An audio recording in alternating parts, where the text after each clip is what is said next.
তৃতীয় শ্রেণীর বন্ধুরা, দেখো তোমাদের গণিত বইটা, তাই না? ধারাবাহিকভাবে আমরা গণিতের যে সমস্যাগুলোর সমাধান করতেছি। আজকে 41 পৃষ্ঠার অঙ্কগুলো আমাদের শেষ হয়নি, তাই না? গতকাল আমরা করেছিলাম 11 নাম্বার, আজকে করব 12 নম্বর অঙ্কটা। ঠিক আছে, 12 নম্বর অঙ্কটা দেখো। রাজীবের মায়ের কাছে 5,580 টাকা ছিল। বাজারে যাওয়ার আগে তিনি রাজীবের বাবার কাছ থেকে আরও 3,420 টাকা নিলেন।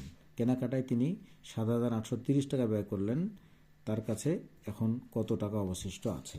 ঠিক আছে, অঙ্কটা আমি খাতায় তুলেছি, পুরো অঙ্কটা। অঙ্কটা আরেকবার পড়ব। তার আগে তোমাদেরকে বলি, তোমরা যারা অনলাইনে আমার কাছে পড়তে চাও তারা অবশ্যই এই নাম্বারে আমাকে সরাসরি কল করতে পারো, 01710605,874। ওকে, দেখো অঙ্কটা আমি তুলছি পুরোটাই খাতায়। অঙ্কটা পড়ে নাও। আমি তোমাদেরকে বারবার বলি, অঙ্ক করার চেয়ে অঙ্ক পড়াটা খুব বেশি জরুরি। অঙ্ক পড়ে যদি না বুঝো তাহলে অঙ্ক করে তো লাভ নেই, ভুল হবে। রাজীবের মায়ের কাছে 5,580 টাকা আছে। খেয়াল করো, রাজীবের মায়ের কাছে 5,580 টাকা আছে। বাজার যাওয়ার আগে তিনি কি করলেন? রাজীবের বাবার কাছ থেকে আরও টাকা নিলেন। কত টাকা নিলেন? 3,420 টাকা। তাহলে এখন তার কত টাকা হলো? এতে এই 2 টাকা যোগ করে দিলাম আমরা। এরপরে কি করলেন? কেনাকাটায় তিনি খরচ করলেন 7,830 টাকা। এখন তার কাছে আর কত টাকা আছে? ভেরি সিম্পল, তার নিজের কাছে যত টাকা আছে, বাবার কাছ থেকে, রাজীবের বাবার কাছ থেকে যত টাকা নিয়ে 2 টাকা একখানে করলাম, ওখান থেকে এই পরিমাণ টাকা খরচ করলো। তাহলে আমাদের যোগ বিয়োগ করে দেখলে, হিসাব করে দেখলে বোঝা যাবে তার কাছে টাকা আছে কি না, বা কত টাকা আছে। অবশিষ্ট মানে বাকি। ঠিক আছে, ভাষাগুলো বুঝবে আগে, ভাষাগুলো বোঝা খুব বেশি জরুরি।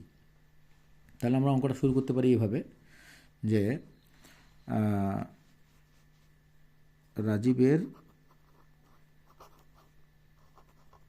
রাজীবের মায়ের কাছে ছিল বা আছে, যেটা লেখো, ছিল কত? 5,580 টাকা। ঠিক আছে, রাজীবের মায়ের কাছে ছিল 5,580 টাকা। আচ্ছা, এখানে লিখি আমরা রাজীবের বাবার কাছে, আচ্ছা কাছে পুরোটাই লিখি, কাছে নিল, কত নিল? 3,420 টাকা। 3,420 টাকা। আচ্ছা, তাহলে এটা কি করব আমরা, বলো দেখি। এই টাকাটা আমরা কি করব? যোগ করে দেব, তাই না? তার তো মোট এইটা টাকা, যোগ করে দিই। 8 আর 2 10 1, 5 4 9 আর 10 1, 5 3 8 আর 9। তাহলে তার টাকা হলো 9,000 টাকা। ঠিক আছে, মোট 9,000 টাকা। এবার দেখো, হ্যাঁ, কেনাকাটায় তিনি 7,830 টাকা ব্যয় করলেন। এখানে লিখি রাজীবের মায়ের মোট টাকা কত? 9,000। খেয়াল করো, 9,000 টাকা। এখানে টাকা না লিখলেও চলবে, লিখলেও কোনো সমস্যা নেই। আচ্ছা, খরচ করলেন, এখানে লিখি খরচ করলেন কত? 7,830 টাকা। 7,830 টাকা। তাহলে অবশিষ্ট আছে, এখানে লিখি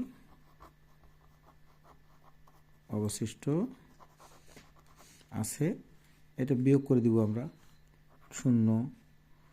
এটা 0 থেকে 3 বিয়োগ করা যায় না। এখানে আমরা একটা শতক থেকে একটা শতক নিয়ে নিই। একটা শতক সমান 10টা 10, 10 থেকে 3 বিয়োগ করি, কত?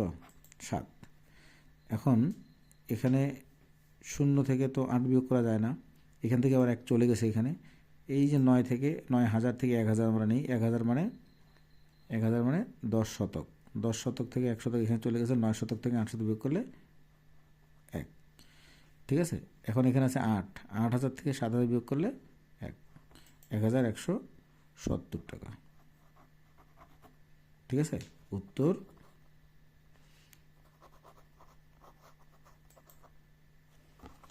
রাজীবের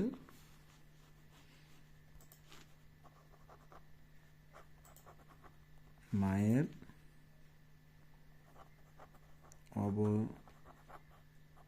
অবশিষ্ট